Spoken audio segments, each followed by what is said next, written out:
Hello everyone, welcome to Book Review Club. Today we'll be talking about The Alchemist by Paulo Coelho. Before we get started, please make sure to subscribe to this channel for hundreds of other book reviews and summaries. Overview. The Alchemist is a story that inspires and encourages one to chase their dreams. It is a story about a boy named Santiago and his recurring dream about a hidden treasure in the Egyptian pyramids. An old woman tells Santiago that this dream is prophetic and that he must follow its instructions and asks him to go to Egypt. A strange, magical old man named Melchizedek, who claims to be the king of Salem, tells Santiago that it is his personal legend to journey to the pyramids. Melchizedek convinces Santiago to sell his flock and set off to Tangier.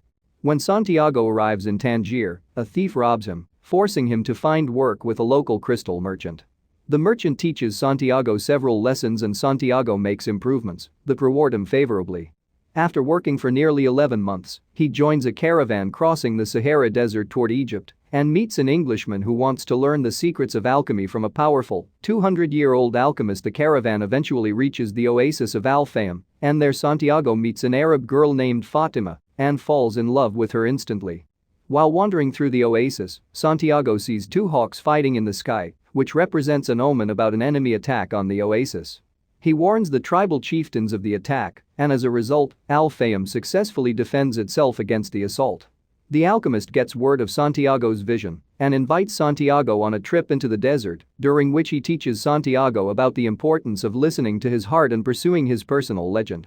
He convinces Santiago to leave Fatima and the caravan for the time to finish his journey to the pyramids. He offers to accompany Santiago on the next phase of his trip.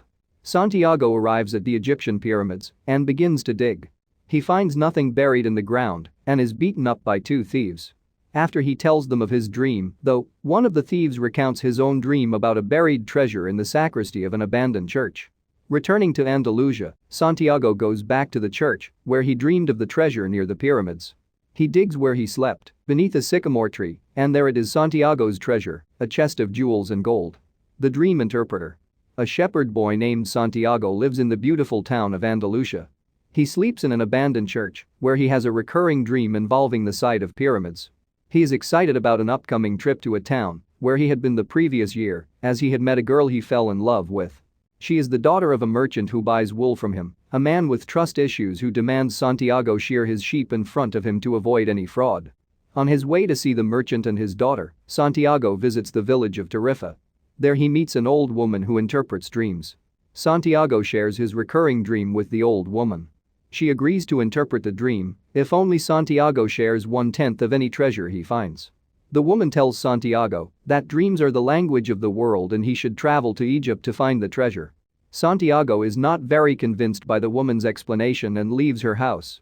Melchizedek. One day while reading a book, Santiago runs into an old man who seems to possess magical qualities. Though this old man is strange, he seems wise to Santiago. The old man introduces himself as Melchizedek, the king of Salem. Melchizedek explains the concept of personal legend, which is the personal fulfillment everyone is bound to pursue. He defines it as what you have always wanted to accomplish.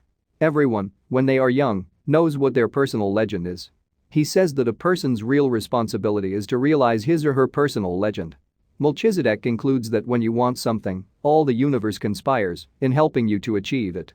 Melchizedek and Santiago decide to meet at the same time the next day. Melchizedek tells Santiago that the treasure is in Egypt, near the pyramids, and that he can find it by following the omens. He gives Santiago two stones called Urim and Thummim to consult if he ever needs help interpreting the omens. He says the black stone stands for yes and the white stone for no, advising Santiago to rely on the stones when he can't read the omens. The king asks him to sell his sheep so that he can travel to Egypt and bids him farewell. The crystal merchant. On arrival in Africa, a man pretending to assist Santiago by taking him to the pyramids robs him of all the money that Santiago had made from selling his sheep. This forces Santiago to take up employment to survive. Santiago finds a local crystal merchant who agrees to give him some employment. He tells Santiago that even a year's wages would not be enough to reach Egypt as it is more than thousands of kilometers away. He offers Santiago money to return to his hometown, to which Santiago refuses. He decides to work hard to earn money to reach Egypt and fulfill his destiny. After working for a month, Santiago suggests the crystal merchant build a display case for the crystal which the merchant can put outside his shop to attract more customers. The merchant was reluctant at first, but decided to go with Santiago's idea. The business flourished with the display case within 2 months, and Santiago had enough money to return home and double his flock. One day, hearing a tourist complain of thirst after climbing the hill, Santiago was struck with an amazing idea. He presented the idea to the merchant and asked him to sell tea in the crystal to the tourists. They started selling the tea, and this resulted in a huge financial success for them. After nearly 11 months, Santiago has earned enough money to buy 120 sheep, a return ticket to Andalusia, and a license to import products from Africa. But he decides to visit the Egyptian pyramids. He decides to forge onward in pursuit of his personal legend. The Englishman. Santiago hears that the most effective way to travel through the Saharan desert is to travel with a caravan. This is due to the dangers of wars that are being fought in the region. He ends up joining a caravan. In the caravan, he meets an Englishman in search of an Arab alchemist who lives by the oasis near the pyramids. He hopes to travel through the Sahara Desert to the Al Fayum oasis on the way there, reportedly the home of a 200-year-old alchemist who can turn any metal into gold. Santiago shows Urim and Thummim to the Englishman. He is surprised when the Englishman shouts their names. The Englishman tells Santiago that the stones aren't valuable, then removes 2 identical stones from his own pocket. Santiago tells him that the stones came from a king, a fact which the Englishman is not surprised to learn. It was shepherds who were the first to recognize a king that the rest of the world refused to acknowledge, he says. The oasis.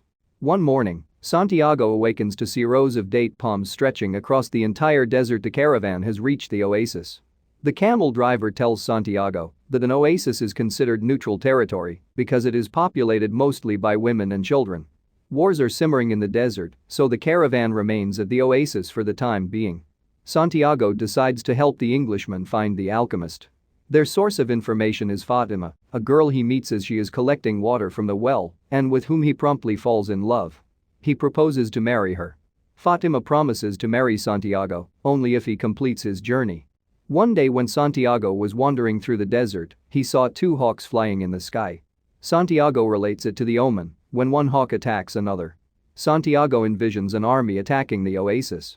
Santiago tells the chieftains of his vision and warns the tribal chieftains of the attack, and as a result, Al Fayum successfully defends itself against the assault. The next day, Santiago is presented with 50 pieces of gold and asked to be the counselor of the oasis. The alchemist. Walking back to his tent, Santiago encounters a black-garbed horseman. He reveals himself to be the alchemist.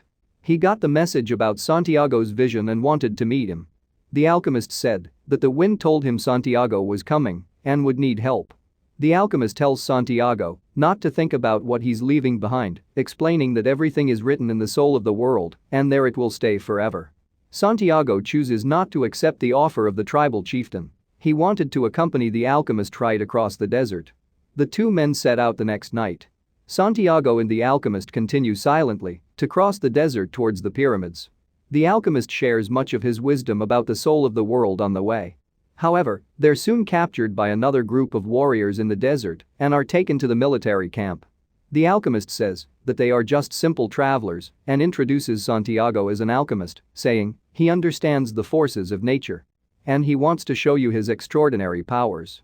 The tribal commander says that he wants to see Santiago perform alchemy. The alchemist answers that in 3 days, Santiago will transform himself into the wind. If he can't do so, we humbly offer you our lives for the honor of your tribe, says the alchemist. Santiago's test. The alchemist explains to Santiago that if a person is living out his personal legend, he knows everything he needs to know. There is only one thing that makes a dream impossible to achieve: the fear of failure. On the day of the test, Santiago brings the tribal chief to the cliff to demonstrate his hidden powers. At the cliff, Santiago realizes that the soul of the world is the soul of the god, which indeed was his own soul. Being acquainted with the soul of the world, Santiago transforms himself into the mightiest wind. This scares the captors, who promptly free them both. They continue their journey and make it to a monastery where the alchemist turns some lead into gold and divides it. Then the alchemist leaves Santiago in the desert, telling him no matter what he does, every person on earth plays a central role in the history of the world. And normally he doesn't know it. The pyramids. Santiago rides his horse through the desert for hours.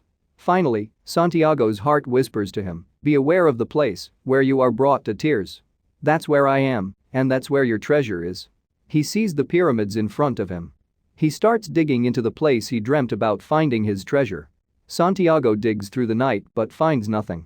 Some thieves catch Santiago digging and assume he is hiding something. They rob him of the gold the alchemist gave him and beat him up badly. Santiago screams at them that he is only looking for treasure because he dreamed about a buried treasure at the Egyptian pyramids. One of the thieves tells Santiago that he had a recurring dream about a buried treasure. The thief said, "In my dream, there was a sycamore growing out of the ruins of the sacristy, and I was told that if I dug at the roots of the sycamore, I would find a hidden treasure. But I'm not so stupid as to cross an entire desert just because of a recurrent dream." After the thieves depart, Santiago sits up and starts laughing. He knows where the hidden treasure is buried. He returns to Spain to find a chest of jewels and gold buried under the tree and plans to return with it to Al Fayum, where he will reunite with Fatima, who awaits him.